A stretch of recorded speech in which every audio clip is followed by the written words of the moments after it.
Warning: this series may contain discussions about the accountancy profession, jargon of a financial nature, and some really engaging content. Episode 2: How has the business world evolved and how remote working has played a key part in this. We're back with another instalment of that GI video podcast with partner and head of cloud accounting at MHA Carpenter Box, Nathan Keeley.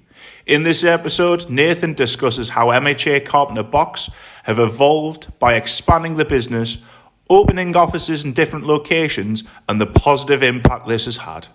He also discusses the challenges and benefits of remote working and how MHA Carpenter Box have utilised technology during the pandemic. But Nathan, that's huge, the difference that it's made to the business spending time with clients and just having a conversation with them as we're doing now, right? It's obviously made a significant difference in the way that MHA Carpenter Box work, how that's changed over time, and as you mentioned, that adoption of technology and the level of reporting and information that gives from the practical application. Over the period of time that you've been doing that, I guess talk us through how the business has evolved, how that's changed, and actually what you've been involved with in order to support that change and transition to where you are now. I suppose, my role at the firm was probably 20 years ago this year, actually. So at that point, it was, 35, 40 people.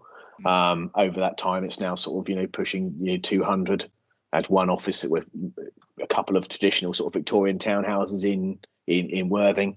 We've now got a sort of 10,000 square foot sort of I would say professional office. We have an office in Gatwick or Crawley, depending on who you are. One in Brighton and a recent one opened in Chichester. So obviously, as a firm, it's massively different to where we were before. The firm's always been around for 100 years and always been based in one place. Now that sort of Gatwick diamond, as we would call it in our region, and that sort of has a bigger reach to London internationally because of Gatwick. There's quite a lot, for different reasons.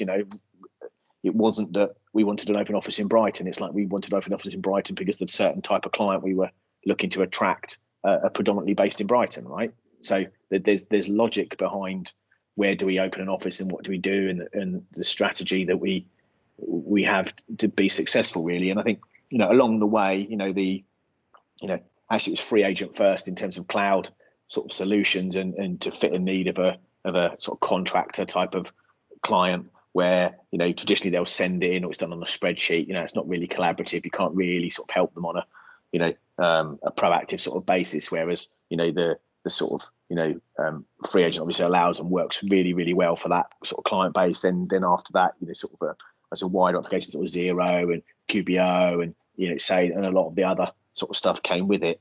But what that sort of facilitated is that element of our relationship can be automated to an extent and can be collaborative. And it's like, well, what other elements of the relationship can also be collaborative? So, use of client portals, integrating other bits of software with the main sort of platforms that I've mentioned, and all of those things sort of put together with the adoption of more, Office 365 as an example versus, the older versions of sort of Microsoft and stuff has been helpful. The sort of said that, pandemic has helped much more recently in terms of the adoption of, Zoom, Teams, whatever the case may be. Virtual board meetings are quite challenging for a whole load of reasons, compared to doing it in person. But obviously, needs must. I wouldn't have thought we would have done, a sort of partner strategy day all remotely. A year ago, it just wouldn't have been possible, and we just wouldn't have been considered. But that's the option, the only option we had at the time. So I think sometimes either technology is either embraced or it's forced upon you, right? So and I suppose it's probably been a mixture of the two. MTD's been helpful. I think that's been a great opportunity for us to get those last sort of few, or the stragglers, I would say, that are sort of, not averse, but they're hard enough to crack for sort of the cloud adoption and this sort of stuff. MTD's been helpful in that front, and we've sort of seen the cycle of, we were talking to clients about, your Xero, your QBO, whatever it might be. Now the clients come to us already with a solution, which is good. So then we can talk to them about what else they can include. What OCR solution are they using, for instance, that could integrate with that, or what is the the KPI tool that they would use, or what other issues and what sector they're in and what particular bits of software can integrate with that. So it becomes more of a the advisory piece around their sort of use of technology. And I think Microsoft, I'd probably call it a general bit of technology, right? So potentially usable for all clients. It's like, well, how can that be integrated with whatever they're using, or is it a specific bit of software that works just for their sector? So I think there's lots and lots of different elements that, and I wouldn't say it's probably just one thing, but I think as a firm, it's probably the willingness to, and I might not think it all the time, but the willingness to invest in this sort of stuff where, knowing that the tangible benefit of this might not be seen for a period, but it's a worthwhile investment to say, well, we would spend the time and almost learning this stuff and looking at it when it's newer than maybe others.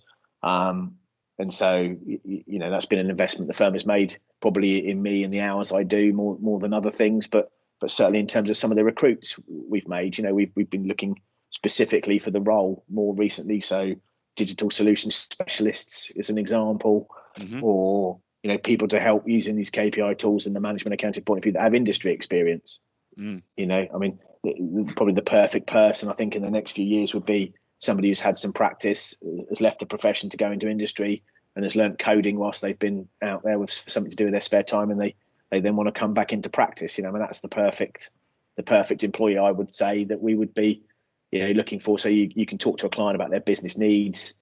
You're a qualified accountant, so you understand how to sort of put that into a format and understand the numbers. But also, if they do want to integrate product A with product B, you can also help them with that element as well. So I don't think there's many people like that around, obviously, because I think a lot of people would probably be wanting to recruit the same. But and you'll almost end up seeing, looking even further into the future, data analysts, so not with an accountancy per se background, because the amount of data that we're all storing and that we all have access to is becoming bigger by the minute. It's finding the best tools, what we can do with that data. We've got all this data here. What more use can we have from it? So I think, that sort of recruitment will become more common. Thinking of outsourcing? Want to know more? Get in contact with us via our website or email us directly at solutions@gioutsourcing.com.